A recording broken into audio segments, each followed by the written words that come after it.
Bienvenidas y bienvenidos a otro capítulo de Filosofía Crítica. En esta ocasión vamos a entrevistar al economista y doctor en historia Cristian Caracoche, autor del libro Dualdismo, Kirchnerismo y Macrismo, editado por la editorial Imago Mundi. ¿Cómo estás, Cristian? ¿Cómo estás, Javier? ¿Cómo va todo? Ya gracias por la invitación y bueno, un gusto estar acá. Aclarando que ya era televidente del canal y cuando subías cosas las solía mirar, así que nada, siempre está bueno que te llamen, que te inviten de lugares que uno suele consumir, ¿no? Bueno, te agradezco mucho, de verdad. Así que bueno, algún día te íbamos a llamar porque, bueno, tenemos una visión de lo que fue el dualdismo, el kirchnerismo y el macrismo. eh, En el caso del kirchnerismo, bastante benévola, ¿no? Con esa mitología de la década ganada.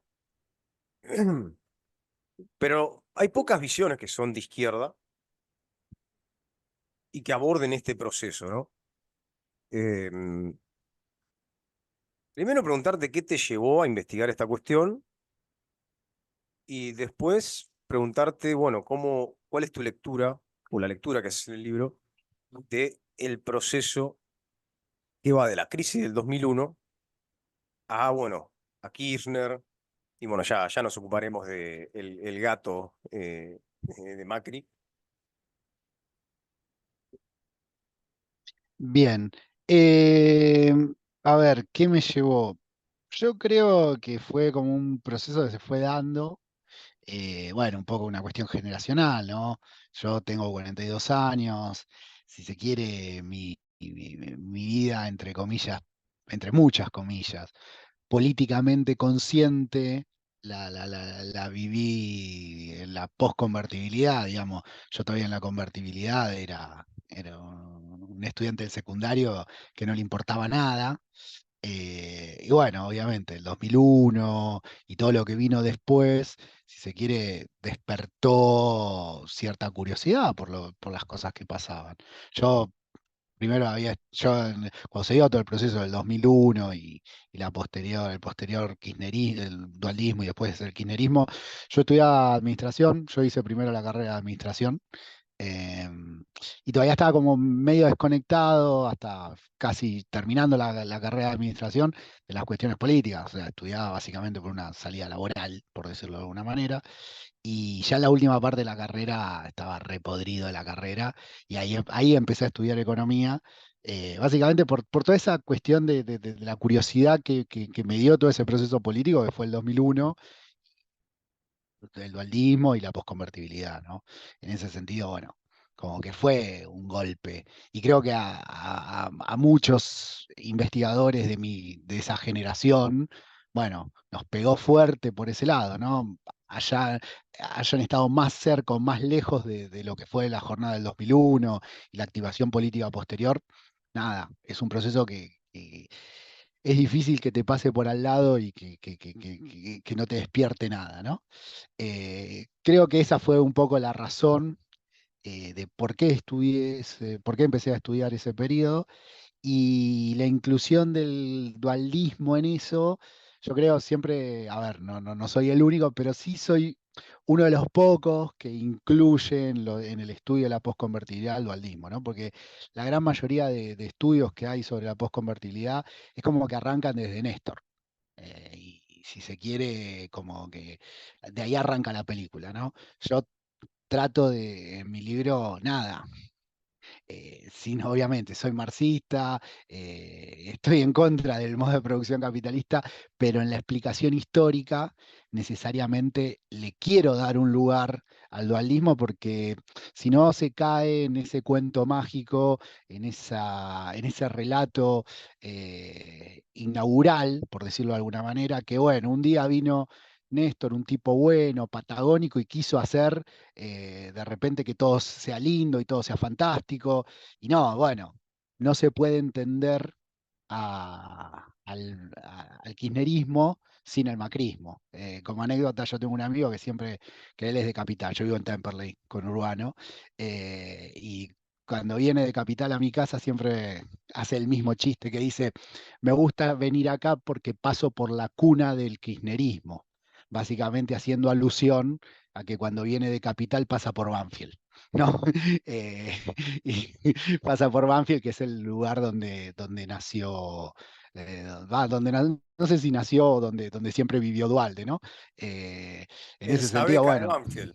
esa beca de Banfield. En ese sentido trato un poco de nada, de incluir al dualismo en el relato como para, si se quiere, tratar de disipar esas visiones inaugurales, fantásticas que plantean que nada, todo el proceso, entre comillas, bueno o redistributivo o expansionista que tuvo el kirchnerismo rosa, como lo nombran algunos, fue obra y gracia, que es lo que plantea gran parte de la historiografía, fue meramente obra y gracia la voluntad de un tipo que quería ser bueno, ¿no? Nada, yo trato de explicar que no es meramente eso, sino que bueno, que no puede haber ese tipo de expansión sin el ajuste previo que implicó el dualismo en la economía y en las condiciones de vida de la clase trabajadora argentina, ¿no?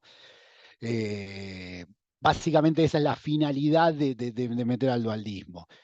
De hecho, mirando la historiografía, son muy pocos los historiadores que en sus relatos incluyen al dualismo para explicar al kirchnerismo. Hay algunos autores que, que le dan importancia, pero no lo estudian dentro de un mismo proceso o dentro de un mismo libro, volumen, obra. Son muy pocos, si no me equivoco, ahora el único que se me viene a la cabeza es el de Novaro, el libro de Novaro que Novaro, Charny, que se llama Los límites de la voluntad. En ese libro ellos sí lo incluyen al dualismo, pero somos muy pocos los que lo incluimos. Inclusive los autores marxistas en los cuales yo me referencio. Básicamente yo siempre planteo como grandes referencias lo que es eh, el grupo de Adrián Piva y Alberto Bonet y sus discípulos. Para mí son la referencia más importante que tiene la historiografía argentina. eh, y ellos mismos no lo toman como un proceso, como parte de ese mismo proceso. De hecho, el libro de Alberto Bonet arranca con Néstor, el de Adrián, si no me acuerdo, no quiero mentir ahora, pero bueno, digamos, no le dan ese lugar que yo entiendo que hay que darle eh, al dualismo. Entonces, bueno, por eso básicamente arranca en Dualde, básicamente el libro. Es lo que vos arrancás tu obra con este título, ¿no? La organización de la estructura social de acumulación que sostuvo al ciclo de gobiernos kirchneristas. O sea, hay una determinada organización ahí que se corresponde con un determinado momento del desarrollo del capitalismo argentino, que bueno, tiene su proceso de acumulación peculiar, ¿no? Sí, básicamente yo uso como marco teórico general, si se quiere, algunos elementos de lo que es la teoría de las estructuras sociales de acumulación de David Gordon, un marxista estadounidense, y también uso algunos elementos, sobre todo la importancia de la tasa de ganancia y la importancia de la acumulación, de lo que son la teoría de las ondas largas de Ernest Mandel. Si bien no es algo puramente de las ondas largas de Ernest Mandel, pero bueno, si se quiere, Mandel es el que lo pone de manera muy manifiesta. Y básicamente lo que digo, a grandes rasgos, es, bueno, el capitalismo argentino desde los 70 para acá tiene dos grandes procesos de crecimiento medianamente sostenido. Uno es la convertibilidad, otro es la posconvertibilidad. Ambos procesos tienen como, vamos a decirlo, como antecedente un proceso de ajuste donde el personal político de ese momento, si se quiere, realiza un ajuste determinado que son distintos los dos ajustes, pero lo que hacen básicamente es relanzan la tasa de ganancia, la rentabilidad de las empresas y estabilizan el ámbito de acumulación. Eso lo que hace es favorece un proceso de acumulación, de inversión de mediano plazo. Y ese proceso de acumulación de inversión de mediano plazo es lo que posibilita que a mediano plazo el capital capitalismo argentino tenga un proceso de crecimiento. Obviamente que eso solo no funciona, sino que viene acompañado de una serie de medidas que dan sostenibilidad a eso. A eso es lo que se denomina la estructura social de acumulación, ¿no? Y llamo al dualdismo, lo denomino como la organización de esa estructura social de acumulación, básicamente ¿por qué? Porque cuando uno piensa en los grandes elementos que adornaron al kirchnerismo rosa, por decirlo de alguna manera, el kirchnerismo que se acuerdan todos, kirchnerismo de crecimiento y demás, uno encuentra que los grandes elementos ya estaban en el dualdismo. ¿En qué sentido? Un gobierno que tiene superávit gemelos, con tipo de cambio competitivo, un gobierno que tiene buenas relaciones tanto con la CGT como con la Unión Industrial, y todo eso son cosas que ya estaban en el dualdismo e inclusive eh, que después mismo el ministro de Economía, el dualismo, se mantiene durante el gobierno de Néstor. Es decir, todos los elementos característicos del primer kirchnerismo, que es el kirchnerismo, como digo, el kirchnerismo rosa, el kirchnerismo expansivo y demás, son todos elementos que ya estaban en el dualismo. Lo que pasa, bueno, obviamente, después el relato, sobre todo de los historiadores afines al kirchnerismo, trata de hacer un relato inaugural de parte de Néstor, ¿no? No obstante, bueno, cuando uno lo mira en perspectiva, todos esos elementos ya estaban, algunos estaban presentes abiertamente, otros estaban en potencia. No sé, en los últimos meses del gobierno de Dualde ya estaban creciendo los salarios, porque a partir de la masacre de Avellaneda empieza a dar aumentos por decreto. La buena relación con los empresarios ya estaba con el dualdismo, justamente una de las principales alianzas del gobierno de Dualde era con la Unión Industrial. El crecimiento de la tasa de ganancia también surge con el dualdismo. Entonces, bueno, como que uno ve esa arqueología, esos elementos, esos vestigios, que si uno no estudia al dualdismo en continuidad con el kirchnerismo, uno se lo pierde y se come el cuento de que todo fue porque, nada, Néstor fue un gran político, ¿no? Y entonces, esas hipótesis tienen serios problemas. ¿Por qué? Porque si suponemos que mm, todo lo que pasó, entre muchas comillas, bueno durante el kirchnerismo, fue porque Néstor fue un buen político, después podemos suponer que cualquier político que llega al poder, por su mera voluntad, puede solucionar las cosas y resolverlas, ¿no? Y obviamente, y uno ahí termina pensando que puede existir el ajuste indoloro y ese tipo de cosas que obviamente la lógica del capital no permite. La lógica del capital prohíbe por definición, ¿no? Y entonces, bueno, ahí surgen, si uno no mira al kirchnerismo en relación al dualdismo, uno puede suponer que nada, que el fracaso de Alberto se debió a que Alberto no tuvo la fuerza, no quiso ir para adelante con determinadas políticas, cuando en realidad había demandas estructurales de ajuste que si no se hacían era imposible dentro de la lógica del capitalismo relanzar el capitalismo argentino, relanzar la acumulación capitalista en Argentina, ¿no? Entonces, bueno, eso también sirve un poco para, sobre todo para medir y no me sale la palabra, para calmar cualquier tipo de expectativa que pueda tener cualquier persona reformista, que dentro del mismo capitalismo se puede salir con un ajuste que no sea doloso para la clase trabajadora. Eso es realmente, radicalmente mentira. En Argentina no había forma, desde el 2011 para adelante, de que el capitalismo argentino vuelva a crecer sin un ajuste previo.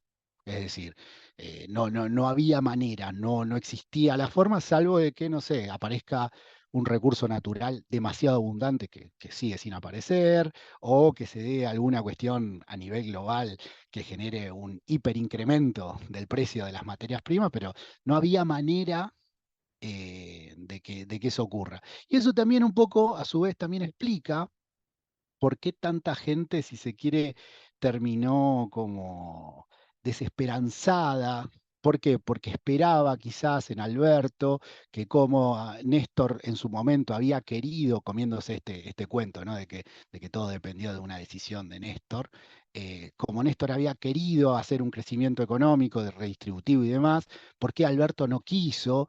Y bueno, y hoy tenemos a Milei a partir de eso, ¿no? Ah, terrible. Nuestra situación actual, la verdad que es tremenda. Eh, Mucha gente, ya que hablamos del dualdismo, bueno, previo al dualdismo, la crisis del 2001, dice, bueno, estamos como en 2001 ahora. Eh, yo te lo pregunto, ¿estamos como en 2001 o no? Qué buena pregunta. No, yo creo que no. Yo creo que no. Yo creo que no. A ver, uno tendría que, entre muchas comillas, para responder esa pregunta, tendría que aclarar por qué digo que no. Básicamente digo, en 2001 veníamos de un proceso creciente de luchas. Hoy, por ahora al menos, se ve todo lo contrario, de un proceso, si se quiere, declinante de luchas, con luchas a ver, cada vez están teniendo desgraciadamente menos fuerza, salvo algunas excepciones puntuales, pero bueno, yo no estoy viendo un proceso increscendo de lucha por ahora, al menos, ojalá esto cambie. En 2001 había una cuestión que yo creo que hoy no existe, que es un sistema monetario cambiario mucho más rígido.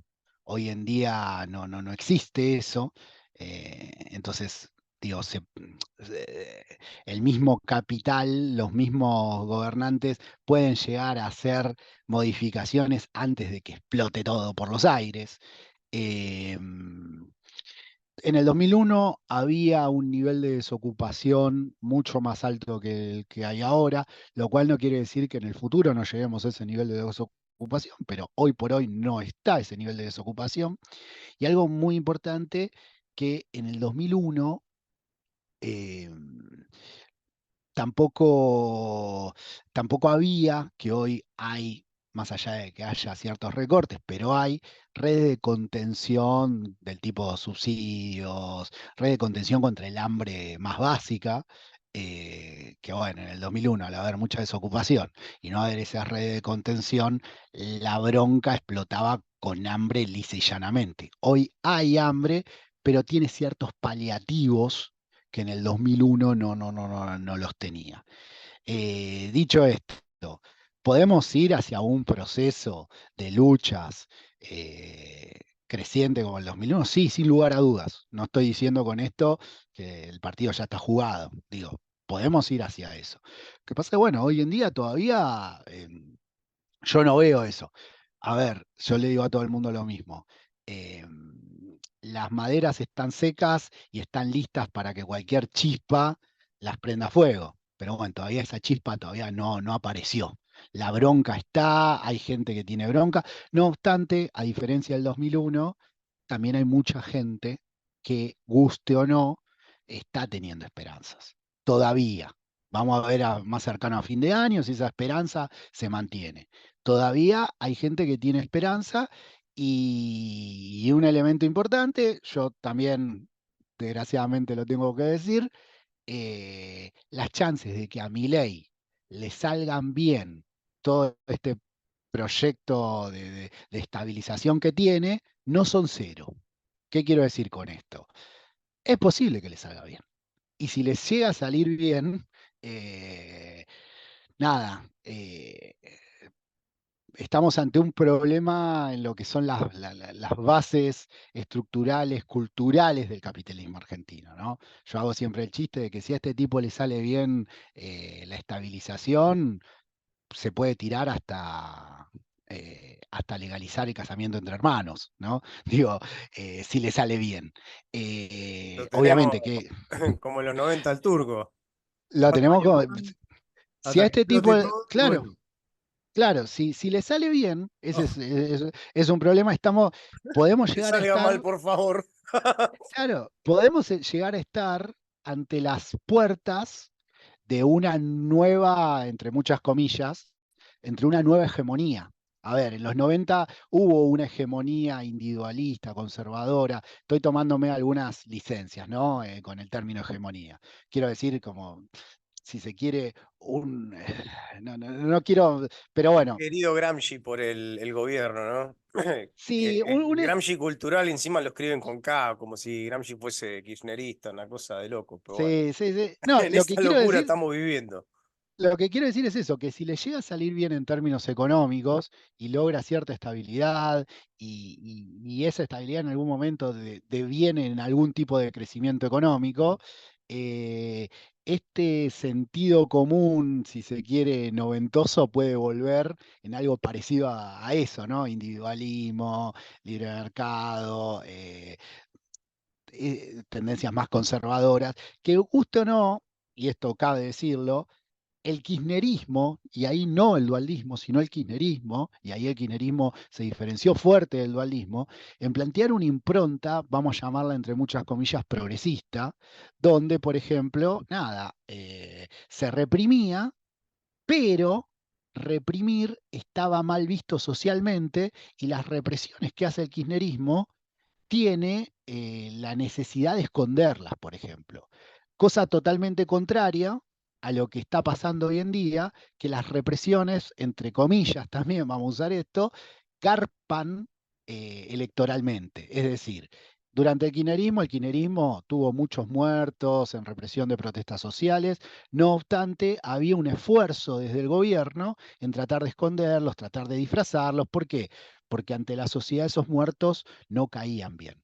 Hoy en día, no sé si muertos, pero las represiones están, si se quiere, están sobreexageradas y socialmente les está hasta sirviendo a su proyecto político, al menos por ahora. Al menos por ahora. Entonces digo, si a este tipo le sale bien, estamos en las puertas de una nueva hegemonía.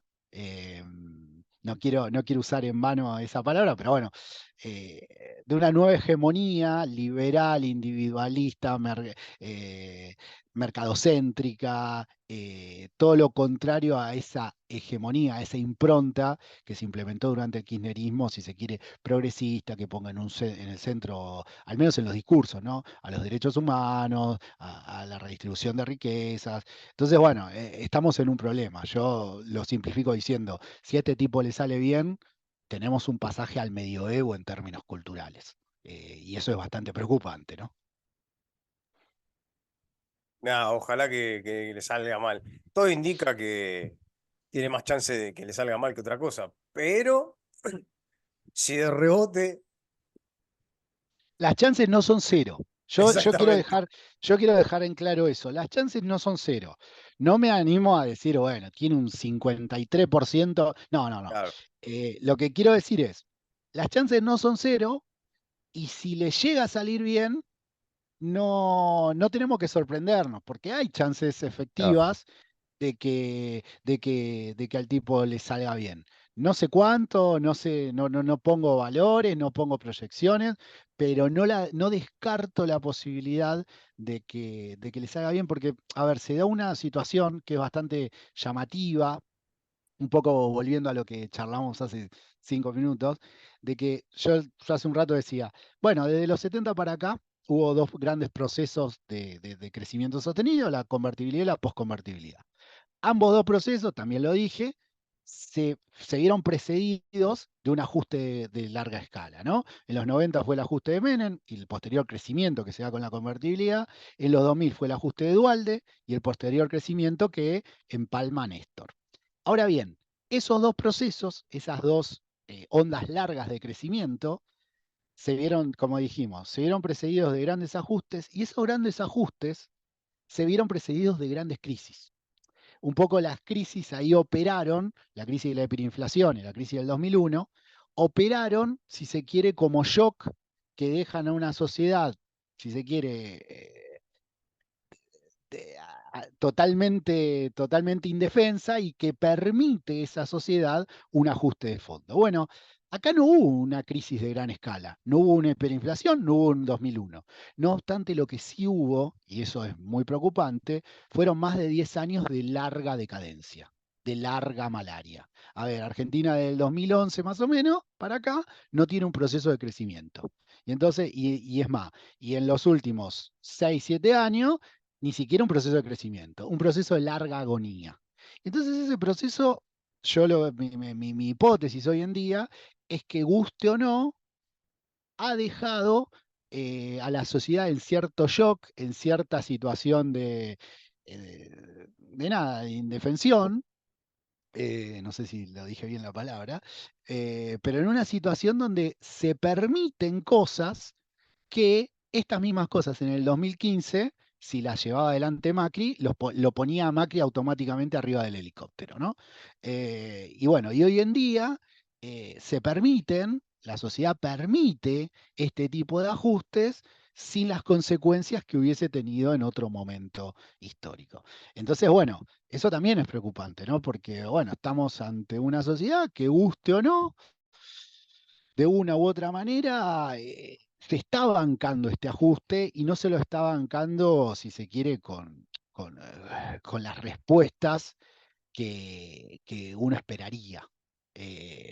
Nada, es culpa en parte de nosotros que no supimos construir políticamente, sí, es en parte astucia y buena política, entre comillas, de la burguesía y también, pero bueno, la cuestión es que políticas que hace 5, 6, 7 años la sociedad no hubiese soportado, hoy en día, guste o no, todavía, y siempre remarco el todavía, porque puede cambiar en cualquier momento, puede haber un cambio un episodio que genere un shock que dé una vuelta de 180 grados, pero bueno, todavía la sociedad sigue aceptando y se la sigue bancando. Entonces, bueno, es llamativo y preocupante también eso. Vos señalás que del 2011 para acá no hubo un proceso de crecimiento económico. Em, con respecto a eso, te quería preguntar, ¿no? Si, porque claro, 2011 está el kirchnerismo en el poder. Si vos lo escuchás a Guillermo Moreno, te dice que no, que esta crisis empezó en 2014 porque Kicillof devaluó.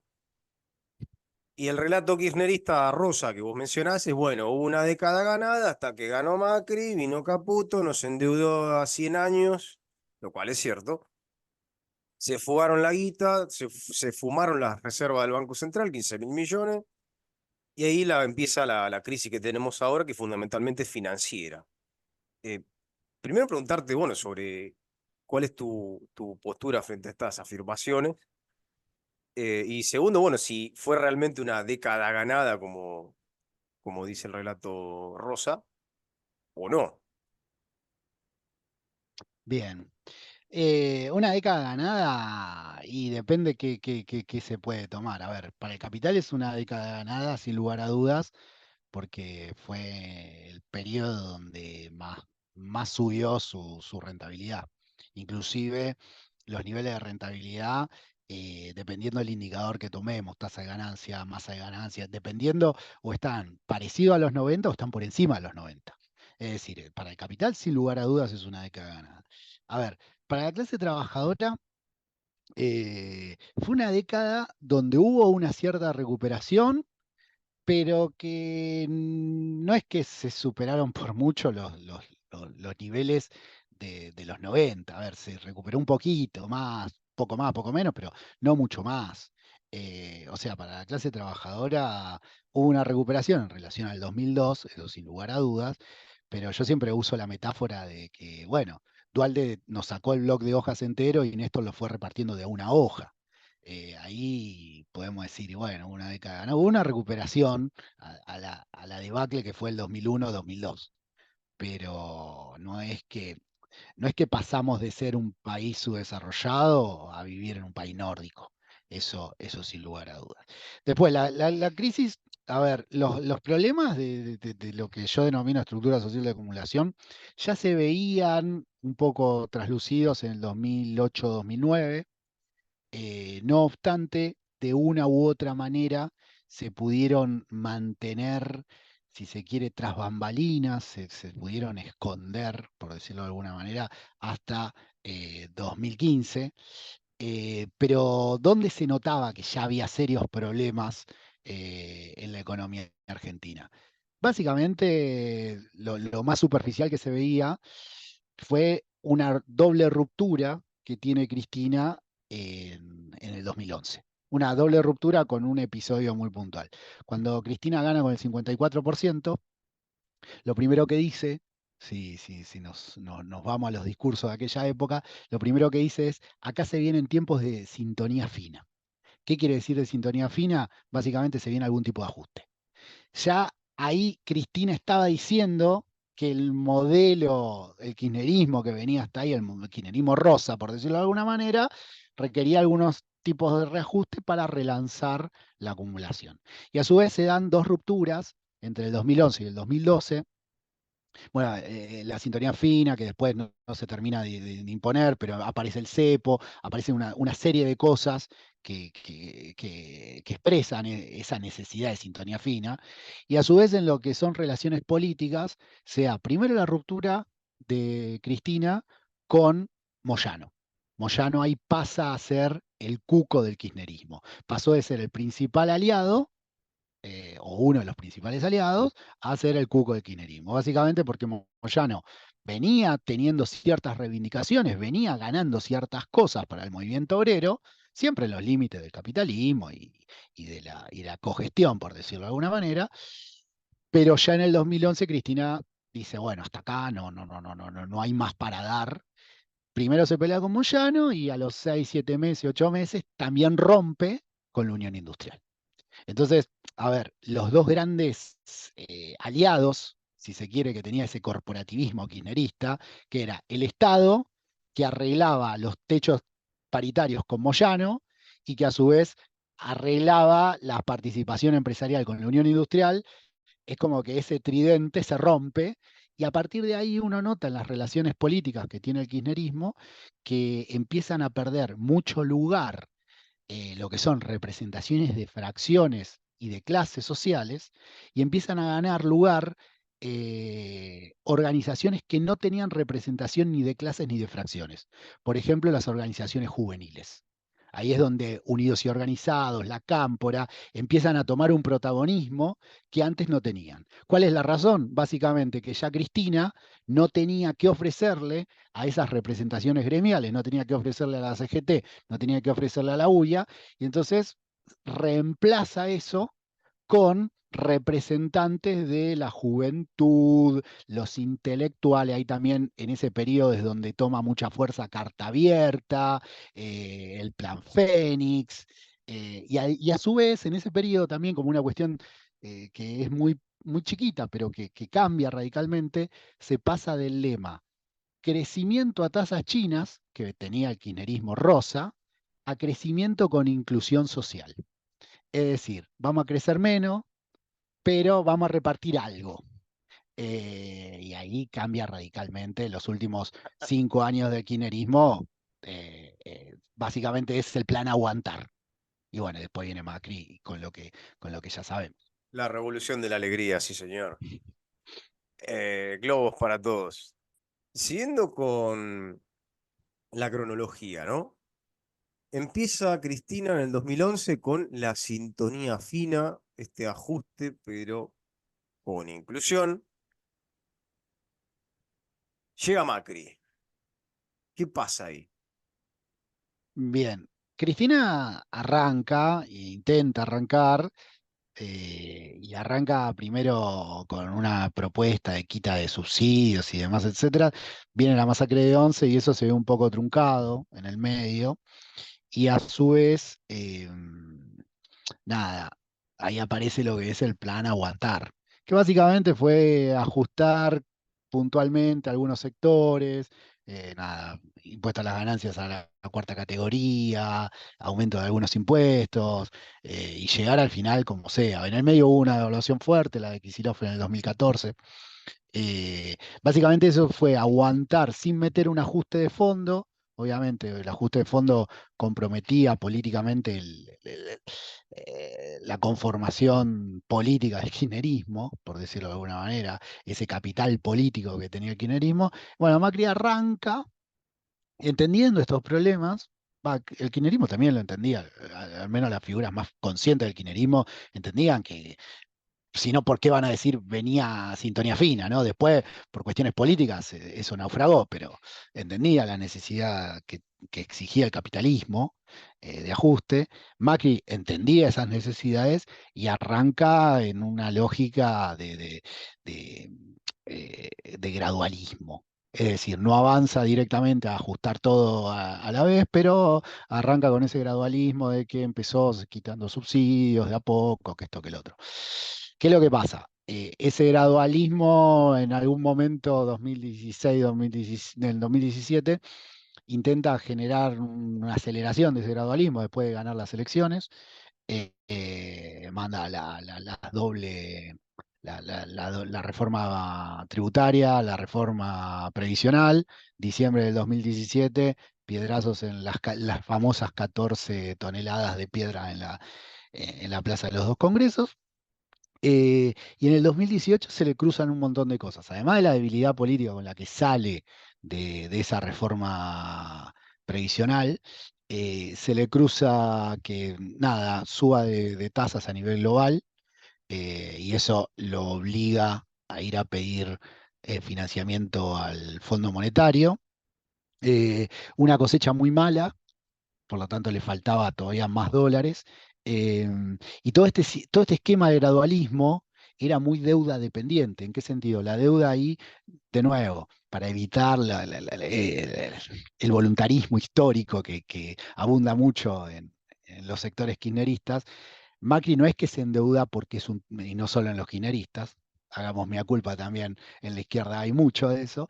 Macri no es que se endeuda meramente porque era un tipo malo que quería endeudar al país y bla, bla, bla. No, Macri, entendiendo la necesidad del ajuste que exigía el capitalismo, pero también entendiendo que ese ajuste no lo podía hacer de shock, sino entendiendo la lógica política que tenía que llevar adelante. En tanto iba avanzando en el ajuste para cubrir los déficits, déficit fiscal y déficit externo, lo que va haciendo es tomando deuda. Por lo tanto, todo el esquema macrista era un esquema de deuda dependiente. ¿Por qué? Porque el gradualismo es por definición deuda dependiente. Porque mientras uno va metiendo los ajustes graduales, tiene que cubrir las brechas que todavía quedan. Es decir, si yo quiero ir recortando el gasto en mi casa, y lo voy a hacer de acá a 6 meses, bueno, esos 6 meses, ¿cómo hago para pagar la luz y el gas? Y me endeudaré con el banco, le pido prestado a mi tío, digo, de algún lado tiene que salir la guita. Entonces, bueno, era un esquema muy deuda dependiente. eh, en el 2018 aparece toda la cuestión con el Fondo Monetario, que esa deuda crece más porque no consigue fondos en los mercados privados de deuda, los mercados voluntarios de deuda.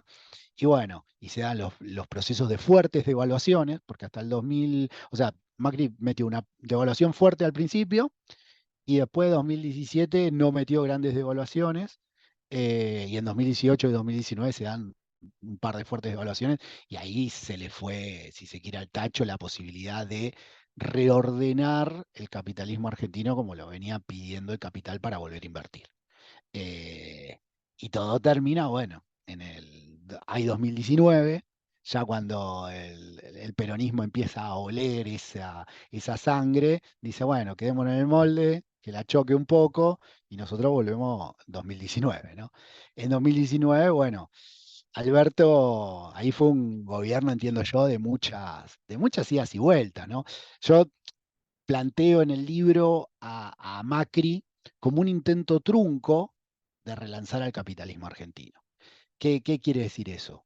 Básicamente, Macri tenía el diagnóstico, encaró hacia ese... A ver, Cristina también tenía el diagnóstico de la necesidad de ajuste, eso sin lugar a dudas, pero Cristina primero arrancó, pero después frenó. Cuando vio que podía llegar a manchar o a perder su capital político, después de la tragedia de Once y demás, todo ese camino de sintonía fina lo dejó guardado y se dedicó a aguantar.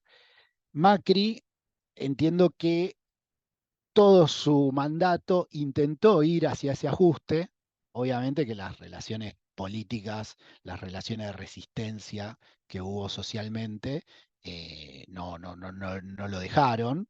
Eso por eso yo ahora digo, si Milei hacía lo que está haciendo en el 2015, se iba mucho antes, porque bueno, Macri fue mucho más cauto y sin embargo no pudo. Eh, y bueno, y terminó la cuestión en Alberto. El gobierno de Alberto entiendo que ahí hubo mucho bloqueo interno, ¿no? Porque dentro del mismo gobierno de Alberto había sectores que entendían la situación y decían, tenemos que ir a algún tipo de ajuste, básicamente el tándem eh, Guzmán-Culfas, y toda la parte del kirchnerismo más duro, que nada, que bloqueaba esos ajustes por, no sé, porque, o no sé si es que no entendían que el capitalismo argentino estaba exigiendo ese ajuste, eh, o que creían que se podía sortear ese ajuste de alguna manera y volver a crecer. Nada, bueno, obviamente esa decadencia se intensificó durante eh, el periodo albertista y terminamos en esto, ¿no? Terminamos legitimando por un lado, por el otro, se le terminó abriendo las puertas a Milei, que bueno, hoy en día Milei obviamente ya es una verdad de perogrullo. Tienen claro que el capitalismo argentino exige un ajuste y una cuestión importante, cuando digo, tienen claro que el capitalismo argentino exige un ajuste, no es que estoy diciendo está bueno que requiere un ajuste, no, estoy diciendo cómo funciona el capitalismo argentino, básicamente. O sea, el capitalismo argentino, cada dos por tres, tiene esos requerimientos de ajuste para relanzar su acumulación. No querer ver eso es un problema. Eh, Milei lo ve, lo entiende. ¿Cuál es el problema de todo esto? Que los ajustes dentro del capitalismo, dada su lógica, recaen sobre la clase trabajadora. Acá, por más de que Milei sea bueno, por más de que hubiese ganado Massa, y voy a decir algo polémico para muchos compañeros, pero aunque hubiese ganado Miriam Bregman, en tanto y en cuanto nos manteníamos en la lógica del capitalismo, el ajuste iba a venir igual. Distinto sería si de una u otra manera hacemos la revolución y expropiamos los medios de producción. Pero dentro de la lógica del capitalismo, el capital exige para acumular, para invertir, buenas condiciones de acumulación. Si no hay buenas condiciones de acumulación, no hay inversión. Si no hay inversión, no hay crecimiento, al menos en el mediano y el largo plazo.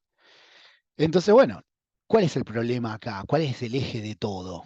Que por más de que el gestor el hacedor de políticas tenga las mejores intenciones y quiera ser bueno y que todos tengamos un salario mínimo igual a la canasta básica y todas las consignas lindas que se nos pueden ocurrir dentro de las relaciones de producción capitalistas, el capital es el que tiene la última decisión de veto, que es si invierte o no invierte.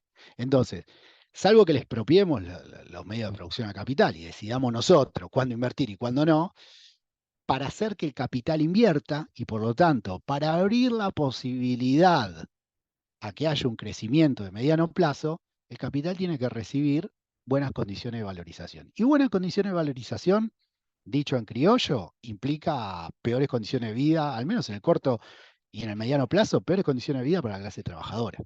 Entonces, nos guste o no, si entendemos cómo funciona el capital, bueno, sabemos que es una de dos. O seguimos a la defensiva aferrándonos a, a a las conquistas que en algún momento supimos tener como clase y tratamos de defenderlas, pero sabiendo que es como tener un manojo, un montón de arena en las manos y que mal o bien se van a ir cayendo si seguimos a la defensiva. La otra es aceptar una derrota de largo plazo y bueno, y tirarse a la pileta esperando a ver si el capital invierte y en función de eso podemos tener un mejor nivel de vida. Y la otra, que siempre es lo que propongo yo, bueno, pensar efectivamente en superar estas relaciones de producción, expropiar a los expropiadores y tomar en nuestras manos la decisión de inversión. Eh, Desgraciadamente, todavía la clase trabajadora, con una lógica general reformista y por lo tanto en esta situación defensiva, estamos hace mucho tiempo defendiendo, que obviamente que hay que defenderlas, eso sin lugar a dudas, pero si no pensamos en pasar a la ofensiva, dejar de esa mentalidad reformista de lado, dejar de ser columna vertebral y empezar a encabezar un proceso político, estamos en problema, ¿no? Porque bueno, el capital no va a invertir, va a haber huelga de inversiones, la producción de la economía cada vez va a ser menos y por ahí podemos disputar mucho por la fuerza sindical que hay en Argentina, que bueno, ahora tenemos la reforma laboral, vamos a ver cuánto mantenemos eso. Podemos disputar, pero cada vez vamos a disputar una torta más chica. Entonces, bueno, es un problema realmente serio a mediano plazo. No hay chance, por Conclusión, ejemplo. Ah, dale. sí, concluí. No, conclusión, si no hacemos la revolución, vamos a estar a la defensiva y nada, salvo que se dé un proceso muy grande, que yo por ahora no lo veo, pero no sé, que yo mañana en el fondo de mi casa me ponga a plantar algo, haga un pozo y salga petróleo y pase lo mismo en todas las casas del conurbano, salvo que pase algún proceso de ese tipo, en la lógica del capitalismo actual, como lo vivimos, si seguimos solamente defendiendo lo del pasado, es como caminar en la playa con un puñado de arena. A la larga ese puñado de arena se cae, ¿no? Entonces estamos en un problema bastante serio. Vos decís, el ajuste sí o sí, no importa lo que hagas, recae sobre la clase trabajadora. Supongamos que viene alguien y te dice, no, pero, no sé, Lula le puso un impuesto a las grandes fortunas, o en Gran Bretaña un impuesto a las grandes fortunas hace rato, o sea, se puede ajustar a los de arriba sin que Yo afecte tanto a los de abajo. ¿Cuál es tu posición? y ahí con lo de Lula, digo, a ver, Gran Bretaña, la verdad que no conozco tanto el proceso histórico. Yo me aboco en los procesos históricos que conozco. Eh, Antes de Lula estuvo Bolsonaro, y Bolsonaro metió una reforma laboral zarpada. Y también metió lo que se llama competencias interestatales tributarias, que básicamente que Minas Gerais se pelea con Puerto Alegre, no, con el otro estado, por quién pone, con Bahía, por quién pone los impuestos más bajos. A ver, yo estamos todos de acuerdo, sí, Lula puso un impuesto a las grandes fortunas, buena onda. Ahora, antes de que Lula ponga un impuesto a la grande fortuna, Bolsonaro puso a la clase trabajadora en una situación de semiservidumbre, donde, por ejemplo, la clase trabajadora brasilera, las vacaciones no tiene casi potestad de decidir cuándo tiene vacaciones. eh, digamos, si uno estudia lo que fue la reforma laboral brasilera de Bolsonaro, no me acuerdo si fue Bolsonaro o Temer. Bueno, uno de los dos metió una reforma laboral tremenda, por ejemplo, que decir que en Argentina zafamos, al menos por ahora de eso, en Brasil se eliminó lo que es el aporte sindical. ¿Qué quiere decir? Solamente tienen aporte sindical quienes voluntariamente dicen quiero aportar. Entonces eso desfinanció totalmente a los sindicatos. Nada, a ver, de nuevo, si solo miramos lo que hizo Lula, caemos en la misma de solo mirar lo que pasó con Néstor, ¿no? Y borrar de la historia lo que lo precedió. A Brasil hoy en día tiene un proceso, no vamos a decir un proceso de crecimiento de tasas chinas, pero está más o menos encaminado el proceso económico, pero bueno, tuvo un ajuste tremendo, que es un ajuste que viene ya desde Dilma Rousseff. Después Temer siguió con ese ajuste, Bolsonaro lo profundizó aún más. Es decir, no hay posibilidad. Y además, a ver, si se quiere como como un historiador profano, diría, bueno, si existe la solución de salir de esto de manera indolora, ¿por qué en estos 10 años nadie la aplicó y se quedaba gobernando 20 años? ¿No? A ver, si existe la posibilidad de relanzar la acumulación, sin que afecte las condiciones de vida, los salarios de la clase trabajadora. ¿Por qué nadie lo hizo? Y no debe existir o debe estar muy escondida esa forma y nadie la conoce, porque si no hubiese sido sencillo. Si todo dependería de la voluntad de alguien, sin ir más lejos. Cristina dormía con el hombre que supuestamente levantó el país con su propia voluntad. No le contó nunca el secreto. ¿Por qué no se aplicaron esas magias oscuras porque realmente no existen esas magias oscuras? Un mago Porque no si no, revela sus trucos. Yo un creo que es mago no por eso. revela sus trucos. Es, es como Sí, el sí, secreto de la fórmula de Coca-Cola. sí, sí, sí, sí. Si no, digo, no sé, yo no se llegaría a entender por qué si realmente existe esa forma mágica, no se aplicó. No se aplicó. ¿Y por qué, desgraciadamente, cada vez que Argentina tuvo un crecimiento de mediano plazo, requirió antes un ajuste de gran escala?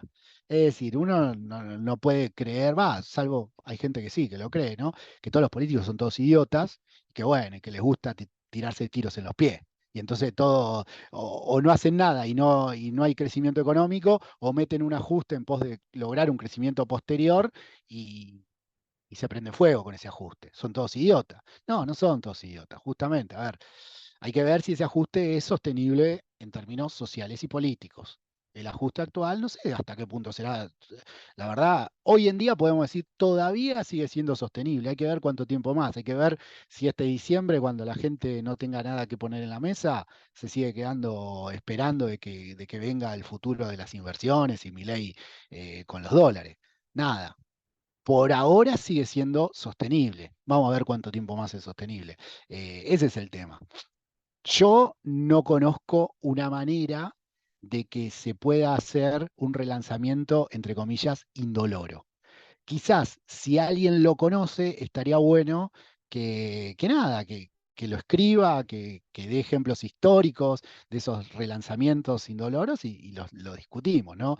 Pero siempre también pongo como extra, pero poneme el proceso completo. No me recortes que la Argentina empieza el 25 de mayo del 2003, porque si no me estás borrando al arquitecto de todo ese relanzamiento, ¿no? Miremos la película completa. Por eso, digamos, el progresismo te dice no, porque sí, Néstor relanzó, no, porque Lula relanzó, pero bueno, muchas veces se borra lo que convenientemente sirve borrar, básicamente eso. Yendo un poco más en general, ¿no? Acá te saco del país. Em, para algunos teóricos, incluso economistas, ha cambiado el capitalismo a nivel mundial. Así como ha cambiado el capitalismo argentino, ¿no? Muchos sueñan con, no sé, tener la Argentina de Perón, pero no es lo mismo el país de 1945 del país de hoy en día, ¿no? 2024. Eh, Han cambiado un montón de cosas. Eh, ¿Qué diferencias ves vos entre el capitalismo actual y el del siglo pasado, por ejemplo, ¿no? Porque muchos sueñan con volver al welfare state, ¿no? El estado de bienestar y eh, hoy están pasando otras cosas, ¿no? Como un proceso enorme de desindustrialización, incluso en países que han tenido fuertes industrias, ¿no? El caso de Alemania, el caso de Italia. Sí, sí, sí, entiendo dónde vas. Bueno, hago una recomendación muy importante, no sé si se ve ahí. Les recomiendo este libro de Joaquín Hirsch, Globalización, Capital y Estado. Es un librazo que ayuda a entender, a comprender mucho lo que pasó entre el Fordismo, por decirlo de alguna manera, el proceso de la segunda de la segunda posguerra y lo que pasa a partir de los 70. Básicamente, ¿qué elementos se ve? Chivo, esta edición de los chicos de materialismo histórico está muy buena. Lo tengo Em, también, así que acá sí, sí, sí, está por todos lados. Gran libro, gran libro. los Básicamente, ¿cuáles son? ñoños de izquierda Sí, ahí sí, sí. unidos.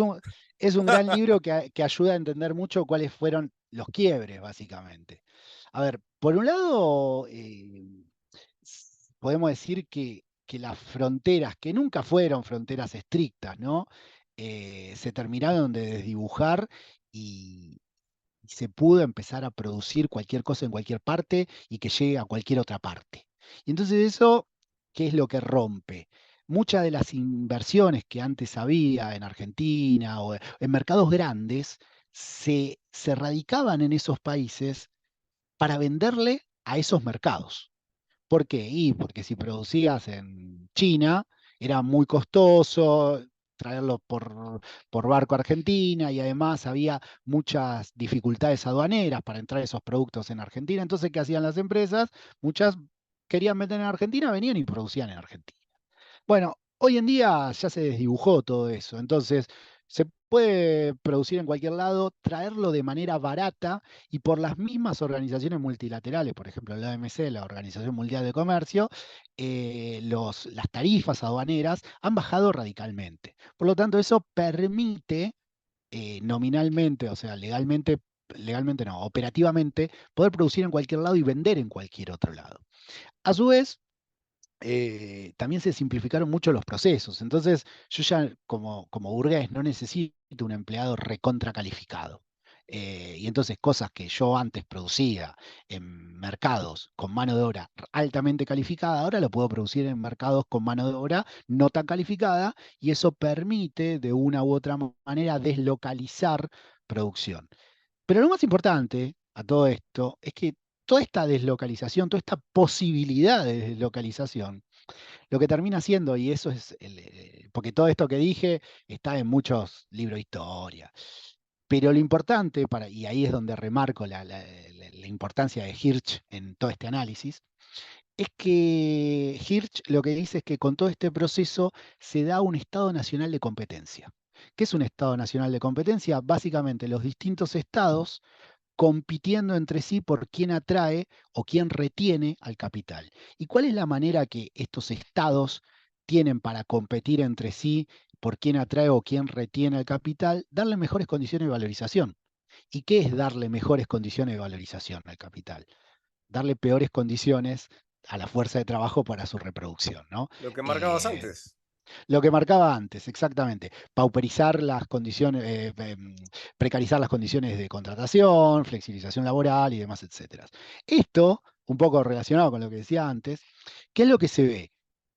Se ve que Argentina empieza a perder inversiones muy fuertes en relación al resto de países de la región y también llevándolo más a algo puntual, como decía recién, en Brasil hasta hace poco se dio todo un proceso donde los mismos estados brasileros peleaban, pujaban entre sí por obtener esas inversiones. Y entonces, si Minas Gerais te cobra un 20% de impuesto a la ganancia, salta el estado de Bahía y dice, no, yo te cobro un 10%. Y entonces se pelean entre ellos por quién agarra las inversiones. ¿Y quién termina ganando en esa competencia? El capital, que elige, me voy acá o me voy allá o me voy allá, a ver quién me da mejores condiciones de valorización. Entonces, bueno, estamos en una situación muy distinta a lo que eran los 70. ¿Por qué? Y acá hay una cuestión muy importante. Argentina se caracteriza, y hay mucho escrito sobre eso, por tener algo que se llama una anomalía, que es básicamente en relación a la región una clase trabajadora con mucha capacidad de disputa. Entonces, claro, hasta los 70 uno podía disputar y podía disputar fuerte. ¿Por qué? Porque los capitales, si querían vender en Argentina, se tenían que quedar en Argentina y tenían que seguir invirtiendo en Argentina. No les quedaba otra. Post 70, uno disputa fuerte en Argentina y el capital, no todos obviamente, sino que es un proceso progresivo, lento, el capital empieza a mirar otros destinos. Total, el capital que está en Argentina puede producir en Brasil y traerlo para Argentina. Total, el capital que está en Argentina puede irse a producir a Paraguay y traer los productos a Argentina y vender en Argentina. Entonces es cada vez más difícil disputar como clase trabajadora el producto social frente a un capital con cada vez más movilidad, más posibilidad de mover su producción de país en país. Y eso es un gran desafío para la clase trabajadora. ¿Por qué? Porque como clase trabajadora, como movimiento obrero que disputamos dentro de las relaciones capitalistas, nosotros podemos disputar y podemos apretar las clavijas hasta un punto. Ya cuando al capital le apretaste más las clavijas de lo que sumándole los costos y todo de transporte y mover la fábrica, que lo que le puede salir llevarse la fábrica a Brasil, y bueno, vos apretás de más la clavija, el capital se te fue a Brasil. Yo cuento, hay una empresa, un amigo que siempre me dice, no, es tremendo lo que vos contaste, cómo se da. Un amigo, la compañera de un amigo, labura en una, que también es amiga, labura en una multinacional. En esa multinacional le empezaron a exigir al gremio de acá que iban a poner la polivalencia. Entonces, cuando los trabajadores de atención al público atendían, también tenían que estar facturando. Y el gremio acá no es un gremio combativo, no es un gremio clasista, pero bueno, puso algunas restricciones, dijo, no, bueno, no, polivalencia no. ¿Qué empezó a hacer la empresa? Una multinacional que tiene sede en toda Latinoamérica, empezó a trasladar el servicio de atención al cliente de Argentina a Ecuador, a Colombia. ¿Qué es lo que terminó haciendo el gremio? ¿Por qué? Porque obviamente trasladó el servicio de atención al cliente, el gremio empezó a perder afiliados. ¿Qué es lo que terminó haciendo el gremio? Aceptando la polivalencia, porque si no se quedaba sin capital y sin afiliados. Entonces, bueno, el capital tiene esa posibilidad, el capital tiene esa capacidad de veto que la clase trabajadora post-70 perdió mucha capacidad de presión. Porque bueno, donde la molestan un poco, donde molestan un poco al capital, el capital se va. Entonces es un gran problema como clase trabajadora quedarnos pensando en los límites del capitalismo. Porque nos quedamos pensando en los límites del capitalismo y el capital se mueve a donde quiere y nosotros no nos queda otra que en última instancia terminar aceptando los dictados del capital. Porque si no, ¿qué es lo que pasa? Viene la huelga de inversiones, viene la salida de capitales y viene el desempleo masivo. Es un grave problema que tenemos como clase trabajadora pensar solamente en los límites del capitalismo. Aprovecho la ocasión, ¿no? Porque yo te preguntaba todo esto. Hay un libro de Yanis Varoufakis que se llama Tecnofeudalismo. Según él, el capitalismo, tal y como lo conocemos, ya ha caducado y lo que estamos viviendo es una especie de tecnofeudalismo donde, bueno, tenemos este fenómeno que para algunos, por ejemplo, eh, Álvarez Agis, no sé, él decía, estamos viviendo un fenómeno nuevo que es el de los 1.000 millonarios, o este grupo de dos o tres personas que tienen demasiado capital. Y bueno, hoy se ha concentrado tanto la riqueza que vivimos básicamente alquilando. No sé, yo le alquilo, no sé, un producto a Microsoft, no es mío, se ha hiper concentrado la propiedad privada de las tierras. Entonces es muy difícil acceder a una vivienda propia, por ejemplo, o sea, todo el mundo alquila y así. Yo tengo mis problemas con eso, primero porque, bueno, a ver, el feudalismo fue un proceso aparte, en otro contexto histórico. La lógica de acumulación o de concentración que estamos viendo ahora, al menos desde mi humilde punto de vista, es parte de la lógica del capital. No tiene nada que ver con un feudo y un señor feudal. Entiendo que es una metáfora, ¿no?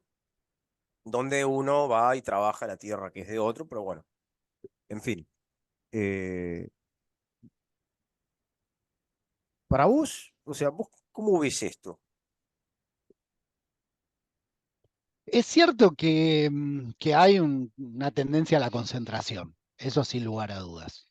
Mm, Tanto concentración como centralización del capital, digamos, son tendencias inherentes al capitalismo. No obstante, lo que siempre remarco, siguiendo mucho, nada, la línea que a nivel internacional ha levantado siempre Yaik, economistas como Yaik, y a nivel local la ha levantado mucho Rolando Astarita. Esta concentración no implica que se elimina la competencia. ¿Por qué? Porque el capital se acumula cada vez más, eso es cierto, cada vez está más concentrado, cada vez está más centralizado. No obstante, el capital también está cada vez, no me sale la palabra, los capitales individuales actúan en cada vez más ramas de la producción. A ver, Disney. Disney históricamente producía películas. Ahora Disney ya también está ofreciendo televisión por streaming, que antes tenía un monopolio, Netflix. Y Netflix, eh, lo mismo pasa con HBO, por ejemplo. Es decir, los capitales cada vez están en más ramas de la producción, eh, y son cada vez más grandes. Y son cada vez más grandes. Y cada vez están, si se quiere, más desdibujadas cuál es la propiedad. Hoy en día ya no existe un capital, va, o cada vez son menos los capitales que uno los puede identificar linealmente con un país. A ver, una empresa como Pirelli. Y sí, todo el mundo te diría, así suelto de ropa, no, Pirelli es italiana. No, Pirelli es China. Hoy en día Pirelli es China. Hablo del neumático porque es un rubro que conozco bastante porque trabajo con los compañeros del Sunda, ¿no? Firestone. Firestone históricamente era estadounidense, después pasó a ser japonesa, y hoy en día, si bien sigue siendo japonesa, cada vez tiene más participación de países asiáticos. Entonces, en ese sentido, a ver, cada empresa se desdibujó ese capitalismo que antes podíamos pensar, empresa, rubro, país. Hoy en día ya no existe, eh, y podemos pensar en la cuestión del feudo en el sentido de que sí, cada vez está en menos firma no. Eh, a ver, ¿cómo lo podríamos decir? Cada vez hay menos empresitas, por decirlo de alguna manera, y cada vez hay más espacios de acumulación que se mercantilizan y que se transforman eh, eh, en rubros que están fuertemente industrializados, mercantilizados, pero eso no quita que no exista la competencia. Y lo que es peor, la competencia cada vez es más dura porque justamente al acumularse cada vez más capitales, hay más para competir. Hay cada vez más para competir y los capitales cada vez apuestan más e invierten más en ese sentido para sacar del mercado a la competencia. Entonces, bueno, se da un proceso que es bastante caótico y es muy difícil de sistematizar, pero tenemos una situación bastante caótica en la forma que se da la acumulación de capital. Ya cada vez, como digo, es más difícil reconocer firma, país y rubro. Ya los grupos de capital son muy amplios, son muy diversos, son muy diversificados y bueno, eso nos genera un caos en términos de análisis de cómo sea, que antes era mucho más sencillo analizarlos. Es interesante lo que señalás. Me recuerda cuando, no sé, alguien te dice, no, porque hoy, no sé, no hay más ley del valor porque no hay más competencia, porque, bueno, hay formadores de precios y monopolios. Y se reduce, es importante también en línea con todo lo que veníamos charlando, porque se reduce todo a una cuestión de, bueno, mero voluntarismo, o bueno, la economía sería una cuestión subjetiva de un par de sujetos que tras bambalinas deciden todo. Y bueno, no hay, o al menos no abundan, análisis objetivos de procesos, de, bueno, estos son los límites del capitalismo, no importa lo que hagas, eh, y no se puede obviar la cuestión del valor. Porque si no hay competencia por el lado de la oferta, entonces, bueno, el famoso ejemplo de los austríacos, ¿no? Estás en el desierto y, bueno, yo tengo la botellita de agua y, bueno, como no tengo competidores, te la vendo al precio que quiero. Pero no, o sea, los oligopolios y los monopolios también siguen compitiendo, o sea, no ha desaparecido la competencia, ¿no? O sea, eso es lo que yo siempre rescato del análisis marxista, ¿no? La cuestión objetiva. Y no caer en el voluntarismo mágico de, bueno, porque Bill Gates o porque a Elon Musk o no sé, o a Bezos se le canta, las cosas valen tal cosa, ¿no? Que bueno, acá en Argentina lo vemos todo el tiempo, ¿no? Los formadores de precios. eh, la mercancía llega con un valor al mercado y bueno, el precio que vale no es lo que se le canta a Coto. Coto puede remarcar en base a lo que ya está dado, ¿no? Sí, básicamente, Coto, Por ejemplo. uno puede entender esa cuestión de los formadores de precio, eh, supongamos, ¿no? Y démosle alguna validez, en lo que es el nivel del precio, pero no Claro, en la evolución del precio. ¿Eso qué quiere decir? A ver, los formadores de precio pueden hacer que un litro de leche en Argentina esté un poco más cara que en Estados Unidos. Ahora, los formadores de precio no explican que todos los meses suba el precio en Argentina, porque si no, bueno, además, si tendrían esa capacidad de subir el precio a su gusto y placer, y subir el precio implicaría mejorar sus ganancias, por definición, ¿por qué no suben el precio a infinito? Si total claro, van a seguir pudiendo venderla, ¿no? Es una estupidez, realmente la explicación de los formadores de precios. Y lo que siempre digo, ¿no? Es muy problemático que en Argentina, por años y años y en claustros universitarios se ha explicado esa teoría como una teoría totalmente válida, ¿no? Mucha gente que vi dar clase diciendo, no, ¿saben por qué crecen los precios de la leche en Argentina? Porque hay nada más dos oferentes de productos lácteos. Entonces, bueno, sube el precio. Y estos dos tipos ponen el precio que quieren y lo decían con cara de ofendido. Y es no entender, ¿no? A ver, uno puede estar de acuerdo con las nobles intenciones que tienen estos muchachos que plantean eso, porque la verdad, ¿no? En el fondo lo que quieren, es que todos estemos un poco mejor, ¿no? Al menos la gente de mi entorno que ha dicho eso. Pero bueno, uno encuentra que no entienden las relaciones básicas de la economía cuando dicen eso. Y tiñen todo de un voluntarismo completo donde, sí, viene todo el combo, ¿no? Argentina creció porque Néstor fue bueno y cuando vienen las cosas malas es porque o hay formadores de precio o porque hay una crisis internacional y todo es una cuestión voluntaria o en algunos casos totalmente determinista, es decir, pasan de un lado al otro sin escalas, básicamente. claro. Bueno, Cristian, eh, espero te hayas sentido cómodo. Ya La vamos. mejor, la mejor, la mejor. eh, Me encantó la entrevista, la verdad, nada, te agradezco muchísimo la invitación. Como te dije, está bueno, estar en programas que uno es oyente, que uno consume. bueno, te agradezco mucho. Síganlo a Cristian Caracoche en Instagram, compren su libro Dualdismo, Kirchnerismo y Macrismo, editorial Imago Mundi, está a 10.000 pesos más o menos, no está muy caro, así que nada, esto ha Y, sido todo y por hoy. prontamente viene el segundo. Y compren el segundo libro, que bueno, te volveremos a entrevistar entonces. Un abrazo muy grande y nos estamos viendo. Nos vemos. Abrazo, gente, y bueno, suscríbanse que es gratis.